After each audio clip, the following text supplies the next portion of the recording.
Magandang tanghali sa inyong lahat. Ito nga pala si Kwentutero.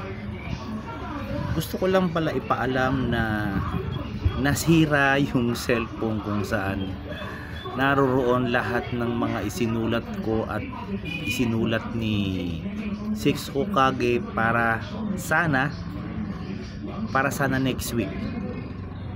So, meaning hindi ko mababasa lahat. Mababasa pala dahil nga nasira. Paano ba?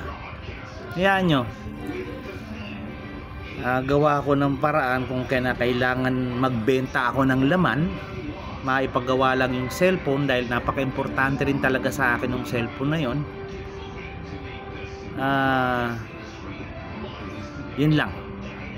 Pasensya na sa background. Linggo ngayon, alam nyo na, intindihin nyo na lang. Happy Sunday.